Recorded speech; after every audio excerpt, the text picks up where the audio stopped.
I still remember the day I said those words. This is what I always wanted. Back then, I truly believed it. I thought I had everything: a loving wife, a stable job, and a home filled with laughter. But sometimes, life has a cruel way of giving you exactly what you wish for, just not in the way you imagined. It started about 3 years ago. My wife, Amara, and I had been married for 7 years. We weren't perfect, but we had something strong, or so I thought. We met in college. She was the wild one, the kind who could light up a room. I was the quiet type, always planning, always working toward the next goal.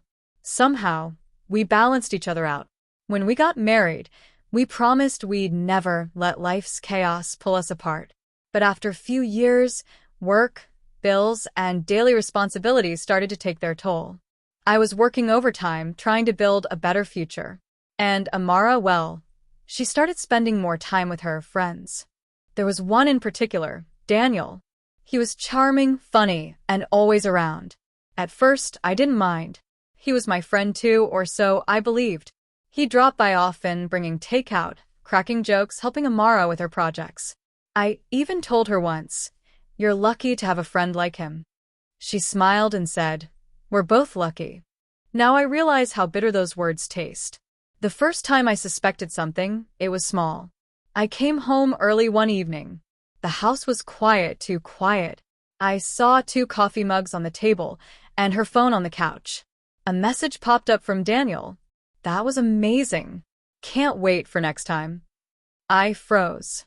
My heart started pounding so hard I could hear it echo in my ears. I didn't want to believe it. I told myself there must be an explanation. Maybe it was about a project or something innocent. But a part of me knew. Deep down, I knew. That night, I didn't confront her. I just watched. She smiled at me like nothing had changed. She kissed my cheek and asked about dinner. And I stood there, pretending everything was normal, while my world quietly started to crumble. Days turned into weeks. I became a stranger in my own home. Every laugh, every message tone, every late-night phone call. It tore me apart. But I didn't want to accuse her without proof. I told myself, maybe it's all in my head. Then came that day. A Friday, I'll never forget it. Amara had told me she was going to visit her sister for the weekend. I was fine with it, until I realized she'd left her laptop open on the kitchen table. Normally, I'd never invade her privacy, but something pulled me toward it. Maybe it was fear. Maybe it was the truth begging to be seen. When I opened her messages, everything came crashing down.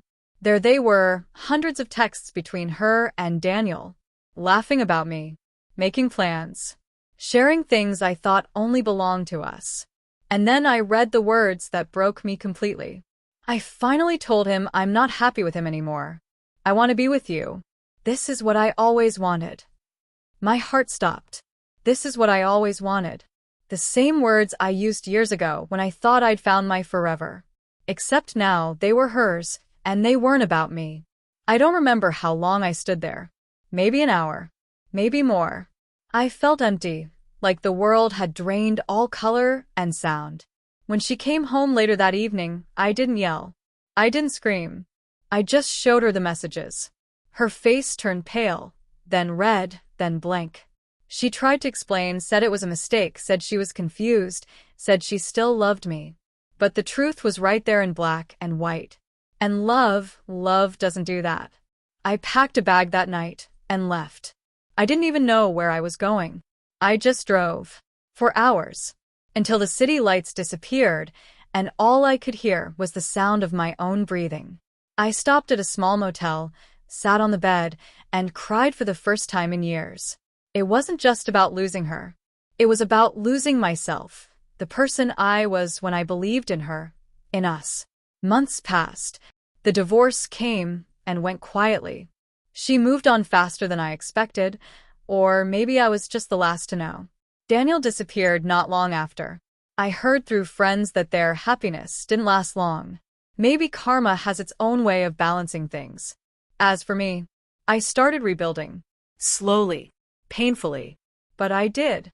And one day, while sitting alone in a cafe, I realized something. All those years, I kept saying, This is what I always wanted. A stable life. A loving partner. Peace. But that day, I finally understood what I truly wanted wasn't her. It was honesty, loyalty, and self-respect. And oddly enough, I got it that day.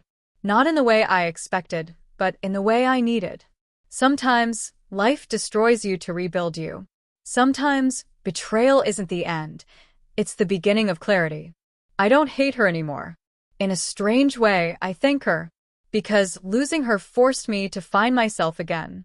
And now, when I say this is what I always wanted, I mean something very different. I mean peace. I mean strength. I mean freedom.